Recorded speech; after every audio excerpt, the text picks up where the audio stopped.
Since the dawn of time, humanity has looked to the heavens with a sense of profound wonder. We are a species of seekers, driven by an innate desire to decode the silent language of the stars. Today, our modern telescopes peer into the furthest reaches of the observable universe, revealing a cosmos far more dynamic and intricate than our ancestors could have ever imagined. But as we uncover the laws of physics that govern the galaxies, we find echoes of these truths in ancient wisdom. This is a journey through the expansion of space, the birth of elements, and the guiding light of the stars, a bridge between the empirical and the eternal. For centuries, we believed the universe was static, a fixed, unchanging stage. But in 1929, Edwin Hubble changed everything.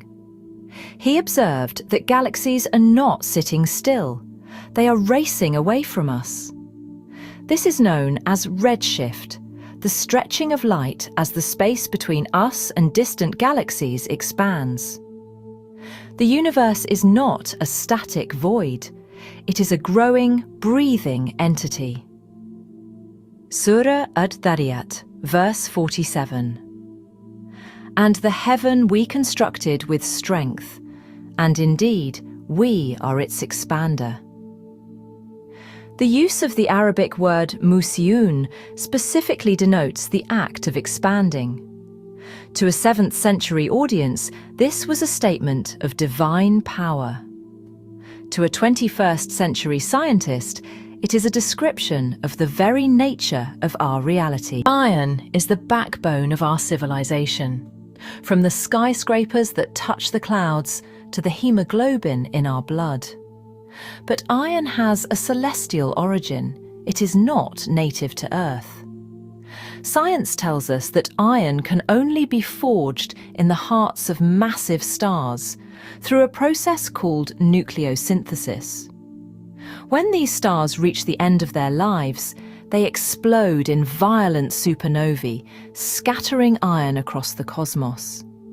It literally fell from the sky to form our planet. In Surah Al-Hadid, the chapter named Iron, the Quran states, "And we sent down iron, wherein is great military might and benefits for the people." The term anzalna, meaning we sent down, aligns with the scientific understanding that iron was not formed within the Earth, but was a gift from the stars, delivered to our world billions of years ago. Sirius, the brightest star in our night sky, has guided travellers for millennia. Modern astronomy reveals that Sirius is not one star, but two, Sirius A and Sirius B, orbiting each other in a celestial dance. And more remarkably, Sirius is a pulsating star. Its rhythmic stellar oscillations produce a measurable, repetitive signal. A knocking, regular as a heartbeat, echoing across the cosmos. Now consider this. Surah At-Tariq revealed 14 centuries ago. By the sky and the night-comer. And what can make you know what is the night-comer? It is the piercing star. Al-Tariq. The word means the one who knocks, the night knocker. 1400 years before we had instruments to measure stellar oscillations, the Quran named this star by the very phenomenon science has only recently confirmed. And Surah An-Najm further declares, "And that it is He who is the Lord of Sirius." We live in an age where the gap between science and faith is often seen as a chasm.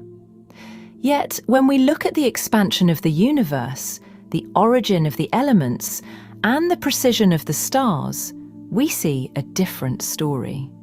We see a universe that is consistent, mathematical, and deeply harmonious. Whether through the lens of a telescope or the verses of a sacred text, the message remains the same. We are part of something vast, purposeful, and infinitely beautiful.